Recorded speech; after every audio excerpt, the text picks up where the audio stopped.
G'day and welcome back to my hobby room. Now look, I'm an unconventional modeller. I don't follow the trends. In fact, I go the opposite way.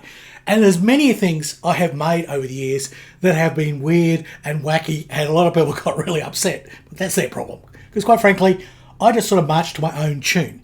I make my models how I want to make them. I mean, I'll put stripes on a tank. I'll put flowers on an automobile. I'll put sea monsters in a diorama with a ship. Whatever sort of jumps out of my imagination, that's what I build. And a lot of the time, I've done very well and I've won awards. In fact, yeah, we'll talk about Zach, the big silver model I got for my sea monster. And these things often are very fast in their execution because I get the creative impulse. I sort of do a little bit of research or just trying to figure out what I'm going to do, and then I put it into practice. It is literally a bake and shake type sort of trick. And it's not Tamiya. No. This is my creative hobbies, intuitive techniques. Yep, chit. Right? yeah, we wanted to call it special hobbies, but the nanny bots wouldn't have liked that, would they? No, Baz. No, we would have got demonetised for that one. So this is a chit about my special builds, and I hope you're going to enjoy it. Roll the music.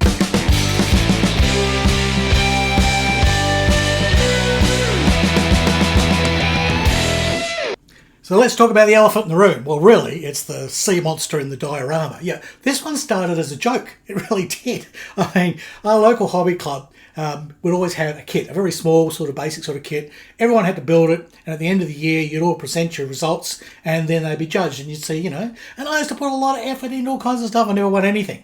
And then one year I went, stuff it. I don't care. I'm just going to tell them I'm going to put a kraken in my build, because it was a ship, it was a little destroyer. I said, mine's going to be eaten by a kraken, and it was a joke. And I didn't even know if I was going to build it. I was sort of pissed off with the whole competition thing, because my kind of builds never won competitions. Anyhow, the last week before it's sort of happening, everyone's saying, how's your kraken going, Derry? How's your kraken going? And I thought, all right, okay. So I quickly built the ship's little, was like a Tamiya one or one of those ones, or it might have been a Fujimi or something, one of those little waterline 1700 destroyers, tiny little sucker, right? So I built it up really quickly. I'll show some pictures as we go. And that wasn't too bad, and I sort of put a bit of photo etch and stuff on it, but I didn't worry about doing it perfectly. I kind of broke it, and in fact, I snapped the ship in two because I was going to put it in a diorama with a sea monster. So I quickly made this sort of base, and I just splattered some bloody PVA white wood glue on and sort of faked some water, and I put the boat in. It was sort of cracked and split up and everything. And then I grabbed some milliput, and literally in 5 minutes I just kind of rolled up a whole lot of sausages to make the tentacles, and then I kind of rolled up the thing, and I made a couple of fins. It has little fins up the top, little triangles, and whacked it all together, and then made balls for eyes, and got a pen without the nib in it, and so it was just like a little thing. And created by the eyeballs on the big bulbous things. That was it. It was literally a 5-minute monster. Yep. A killer kraken created very quickly. You don't say that 10 times. Yeah. So that was it. It was just a throw together job, and it was a lot of fun. And then to paint it, I thought, I can't be bothered detail painting this and going through all of that. No, bugger that. I thought, I'll make it look like an old black and white horror movie. So what I'll do is I'll paint it all black, and then I'll come down at 90 degrees to the model with my white paint and go, right? And then I'll come up a little bit and slightly less, come up a little more and slightly less. And right. So that's what I did. So it actually created shading, because straight on when you looked at it, it was sort of white. But as you sort of went up, it got lighter. So what happened is it actually picked out the railings, picked out all the details of the deck, picked out all the details of the monster, picked out the waves. It actually created a fully modulated sort of build. And I won second place for that. Can you believe it? So that's just one of the crazy creative things that I've done. Let's look at some others. Foco the Rivet Counters t-shirts. Yep, these ones with the big rivet on them. They are available at my new store. You can also click on the link here on YouTube if you're watching on YouTube, and that goes to the old store, because I had to re-put it back on, because when I removed it, they kind of shot my monetisation down the bloody tube. So the old store and the new store are both operating, but new stores in Australia, good prices, it's probably better value. The old stores in America probably cost you more, don't know, but maybe the postage is less if you live in America. Who knows? Until they put a friggin' tariff on it. Yeah. Anyhow, enough of that. We don't talk politics here at all. Never. No. Now, look, wacky things. Well, had a bit of run with armour, and I had some good reaction, and I had some bad reactions. Let's talk about that. So I started with this toon tank, right, this Tiger 1, and it was sort of, I was in this sort of strange thing. I was building a few sort of egg things and, getting into that. And they were kind of fun. They were quick, sort of easy builds. And because I didn't really like Tamiya kits, it was sort of like my Tamiya in that it was a fast, easy build that was kind of brainless and fun, and I could just do whatever with it, right? So what I would do is I'd always do interesting paint jobs. So with this one, because it was a tiger, right, I went, I wonder if anyone's ever painted a tiger tank as a tiger. Now, it turns out there had been, and I'd seen a few, and a lot of people had done winter dioramas, that sort of thing.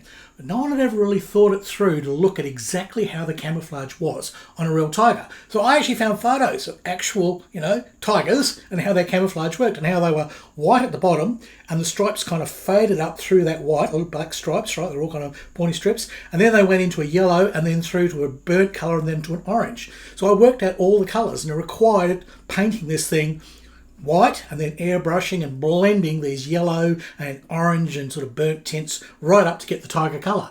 So I did all that. And then the stripes, well, I realised this thing was so small that, it's going to be hard to airbrush those, and I really need sharp edges. So I practiced on a bit of paper first, and then I got my brush, which is a nice little sable brush, and I got my black paint, not thinned, absolutely straight out of the life colour jar, so it's pretty thick. And I'd learnt from practicing that I could start with a very fine point, press, thicken, and then pull off with a fine point. So every stripe had to be one stroke, and there was no going back. I mean, if I made a mistake, I'd have to try and somehow fix it up. Luckily, I didn't make any mistakes. I literally just gritted my teeth and went, okay, big breath, and then paint, tiny, thick, tiny, tiny, thick, tiny. And I had the picture of the tiger skin there on monitor, so I could basically see how everything went. And I had already sort of worked out in my mind how they should lie, and away you went. And the beauty is it would fit the sort of topology, there's a word for you, that's the shapes and things around it. So I'd need to fit the shapes and things around it, so I did that, okay? And then the tail, well, this model didn't have a tail, but it had a turret, and that had a barrel. So I went, hang on, the barrel could be painted up like the tail. So I painted that up as the tail, and then I put a couple of eyes on top of the turret. That was it. And I had a huge response to that. People just laughed and loved it. There were a few sort of people who went, but I mean, it wasn't a serious model to start with, right? It wasn't an accurate Tiger 1. It was a toon tech. It was a lot of fun. And it got picked up on Facebook by one of the toon pages, and they're forever bloody pushing it, and I'm forever getting people commenting on it. And that one's been going on for years, and it's well liked. And, that actually got me a lot of views on the channel, because people could see I would do things different. So, powered by this, I thought, yes, this is the trick. Pack your tanks and take them somewhere else. So I had this Panther tank that I'd been building for years, and I'd added photo etch to it, and I'd added metal barrels, and I'd put special link tracks on it. I had tons of videos. Really, it was actually the video that got my track link method out. So I'd had that thing, and I'd been working through it, and it'd been going on for like over 5 years. And people say, when are you going to finish it? When are you going to finish the Panther? So after the success with this toon tank, which was a tiger, I thought, could I paint the Panther as a panther? Now, interesting, all the lions and the tigers and all the big cats are pantherous. They're literally all panthers, okay? And interestingly, a lot of the panthers, especially like a black panther, is actually a black cat with black spots like a leopard. And then I did some research, and I found there were leopard camouflage markings for panzer panthers, right? In World War II. It did exist. They weren't very good. They looked pretty sort of yuck. But I thought, okay, I'll take this further. I'll do an actual panther tank with leopard spots, right? Because there was sort of this octopus one that was kind of round, and then there were this sort of camouflage that they kind of called a leopard kind of camouflage, but it was kind of squares. So off I went, and I, again, did my research, and I painted it all up, and the whole thing was done as a leopard. And the viewers hated it. Oh yes, I got a lot of hate mail over that. A lot of people just quit and left the channel because they've been waiting 5 years for me to finish this Panther. Didn't they realise I was never serious? I just kind of had fun with things. Sure, I could have just painted a solid, basically German grey and called it done, that would be it. Or a Dunkel Glab baby shit yellow or whatever. Yeah, I could have done that, but I painted mine as leopard. Oops. So, what else have I done that's been weird and wacky? Now, one of the earlier competitions we had at my club involved building a VW Beetle. Okay, his pick, it's just a very basic sort of kit, and there wasn't much to it, and you had to come up with something unusual. Now, the guy that won the competition, he was a bit strapped for time. His wife had just given birth to a child, and he had all things going on in his life. He starting a new job. I don't know, he had and he couldn't do much, so he sort of in a weekend gave it a sort of metallic, sort of bronzy sort of paint job, and then he made up a stencil and he just painted flames on it, right? But he lucked out, and he actually did a really good job. And I don't think I've got any photos of it here, but you know who you are. It was really quite good, and he did really well at it. I think also he de-chromed all the chrome parts. I didn't do that. No, this is one where I spent ages and ages and ages and ages trying to do something really clever. I literally spent about 9 months on this thing doing the researching, because I thought, okay, it's a Beetle, that's 60s, that's flower power, and I thought Austin Powers Beetles, sort of, there was a really crazy one that he had lots of stuff on, and John Lennon sort of, actually his Rolls Royce was covered in flower power. I thought, a flower power Beetle, this has got to be a showstopper. This has got to basically blow people out of their socks, right? So I looked at a few. I found a long line of sort of Beetles with flower power stuff on. I picked all the elements that I like, and off I went. And I hand painted the whole thing. Like, it was too hard to bloody airbrush and stencil, and I just hand painted it all and I did all that. One mistake I made is I wanted to outline the big daisy that's on the bonnet, and I did that with pencil. And that actually got me marks off, because they thought I'd made a mistake and that I'd left bloody pencil on there and sprayed over it. Well, actually, it was deliberate. I also made a little bit rough around the edges, because a lot of the hippie cars were just kind of thrown together. They did them with rollers and everything, and they weren't perfect paint jobs. They literally just slapped on stuff over the top. These are hippies we're talking about, right? They're basically just mixing a little bit of bloody ochre with their own urine and slapping it on the car. That's what it was. So I got points off because the paint job was a little rough, and there was also this pencil on it and everything. And the chrome, when it came to the chrome, I was in two minds as to what to do, and I thought, no, I'll kind of just leave it as, and I chipped it a little bit, and I left it at that. I thought, because it's supposed to be funny, it's supposed to be a bit of a joke. And I got points off on that, saying, well, you didn't sort of fix the chrome up and thing, you just left it as it is, and it's all kind of broken, so it's not. So I didn't win a thing, but I loved the result. I really liked my hippie Beetle with all the flower power. That was really good. Now, another one I did that's a little bit left of field, not quite as crazy as these, but I remember seeing this photo of this thing that had tracks, but it was a boat. And it is the Lamb Waffle Slapper. Yep. Lamb Waffle Slapper. Yep.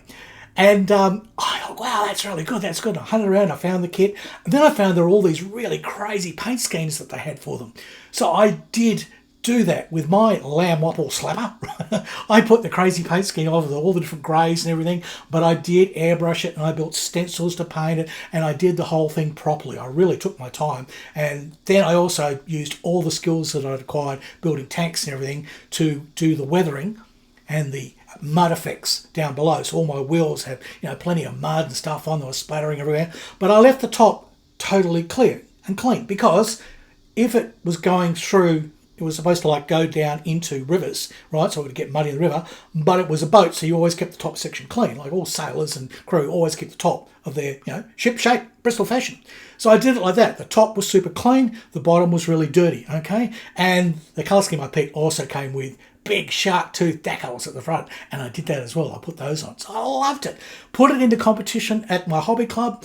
First place, everyone loved it. It was really good. So I was encouraged to take it along to an IPMS meeting, and I never really got along with the IPMS guys. I always kind of felt, or here, I don't know if they're like where you are. I've heard there's some really great clubs. The guys here kind of got broomsticks up their ass. They're really, they're rivet counters. They're very serious about it. And that's fine. Look, if that's how you want to do your modelling, that's fine. But it's just not me. It's not me at all. So it was like oil and water. First, I took it in to the competition. I said, I want to put it into the boat category. No. It's armour. It's a tank. I said, it's not a tank. It doesn't have a turret. It's a boat. See, look, it's a boat. It's got bloody stuff on there. It had a whole lot of things. It's got an outboard motor in it. It's a boat. It's got a cabin. It's got this. It's got rope. It is a tug. No. It's got tracks. Tracks means armour. You've got to go into armour. So that was the first problem. If it had gone into the category it should, because it was literally 90% a boat. It was a boat that could roll out of the water, right? It was a tug.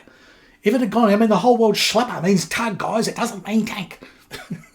So if I'd gone into the boat category, there were about 3 or 4 other ones there. I was probably guaranteed at least a third. You know, I should have done something. And a lot of those they were nice builds, but they weren't really stand out and jump out like mine.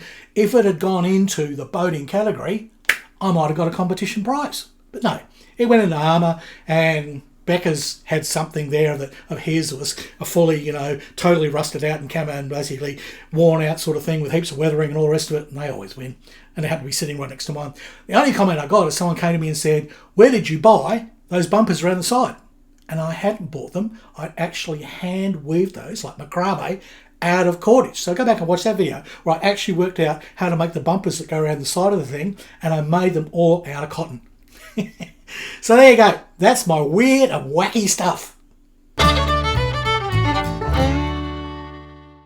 So here's a brief look at some of the highlights, just the tip of the iceberg of the weird and wonderful stuff that I've done. I mean, I had a look through. I've actually got, you know, a whole album here of stuff. So there's other ones I found. Well, there was my Skyhawk, where I put the kangaroo decals on, but they only pointed one way, the ones I got. So that was kind of weird and different. It was an A4 Skyhawk. We didn't have them in Australia, but I wanted to paint it up like an Australian one. And again, got a lot of trouble for that. There was a Kugelblitz that I built, and I didn't like the barrels on it, so I ended up putting basically AA barrels out of a completely different kit. But people kind of liked that one. There was a Warhawk that we had as a competition build. It was actually the first competition I did with the club. Didn't like the kit. Horrible kit. It just putty fest. Really hated putting it together, you know. And eventually I just went, I don't care about this kit, so I filled it full of bullet holes. Right, there's all bullet holes on the side of it. Put an Australian sort of paint scheme on it, slapped it together. It didn't do very well, you know. There was the Hetzer. Now the Hetzer is interesting in that it was weird and different and interesting, but that's how it came out of the box. That wasn't me thinking. That was just me saying, oh, wow, you can do a Hetzer with this kind of weird thing. It was the Prague one, right? The one that had been captured by the rebels, you know. And so it was interesting. They had all the flags on it and everything. And I'd stuffed up building it. When I primed it, I was still using Tamiya paints trying to get a handle on those while they were killing me, but I mixed up the thinners with the airbrush cleaning fluid. And I actually sprayed it with airbrush cleaning fluid. And so the whole oxide red paint just went but it created this fantastic effect that looked like weathered oxide metal work, right? And then by the time I put the decals on and scratched it up, it looked great. So I was kind of happy with that. It was kind of fun. I put it in at competition at the club, but no one sort of really liked it. But then it came to the end of the year, and you're supposed to put in big builds at the end of the year, and there's an impartial judge that comes in from outside, and they judge things. And I thought, I haven't got anything good enough for that. Nobody really likes my building. But Bernard actually said, look, take that Hetzer in. They'll love that. It's so clean, it's so nice, it's so different, it's interesting. Put it in, 1 gold medal, first place. And yet, I didn't think it was that good a build. And they said it was because it was clean, it was built properly, there was no mistakes, and the paint job was just a knockout. And of course, the paint job was a fuck-up that had worked, completely arsed it, right? It was so funny. And then there's other things over the years. I mean, there's my Aero Sani that I kind of did that's kind of weird. I did another egg one, which was a Yamato ship, and I painted that only in Steinerese. Literally 3 colours of Steinerese, weathered it, that was it. I wanted to see if you could just build a model painting with Steinerese, and I did. So it was that. I also had my Fokker DR1, and there was so many people complaining about it and trying to rivet count me as I was building it. Eventually I got the shits, and I found there was actually a more modern rebuild of it that was blue. And I made mine into that modern one blue, and that pissed a whole lot of people off. I didn't care. There has been a lot of stuff over the years that I've done. I mean, just about every build I've tried to do something a bit unusual, find a different kind of paint scheme, not do what everyone else is doing. And that's what I like to do. You don't have to do that. You can watch me doing it. That's the thing. And all those videos are available. You can look through my whole catalogue here on YouTube, and all those videos are there of those sort of different things. I'll put some links in the description here so you can follow that up. Look, if you've made it this far, I applaud you for putting up with me and coping with all these weird, wonderful builds that I do. Because, yeah, you know, it's not everyone's cup of tea, but it's what Harry Houdini does. So that's it. So anyhow, your job, hit those buttons. And those buttons are strange, weird, and wacky. Yes, you whack a strange and weird a thing and just hit them. See what happens. It'll change your day, believe me. And, of course, you can always buy me a curry, which really helps, especially with my move at the moment, because very soon all these boxes behind me are going to get boxed up in cartons and out of here, because I'll hopefully be moving in the next couple of weeks. Hopefully. I'm really trying hard to find somewhere. Anyhow, I hope you enjoyed that look at some of my more unusual builds. A lot of them you probably, if you've been with me for a number of years, you know, but there's probably ones there that you'd forgotten. And for all the new people, especially those people that watched my Thunderbirds video and thought, what's this guy all about? Well, this is what I'm about. I do unusual stuff. I never do the ordinary. I always do the weird and wonderful, sort of, nearly. Well, that's weird for me. All right, that's it. Was that Bass? Yes, Bass says it's feeding time for her. So I am ruled by a cat, if you haven't realised. She needs feeding. I'm going to go now. All right, it's goodbye from Australia, and it's hooroo from Harry Houdini.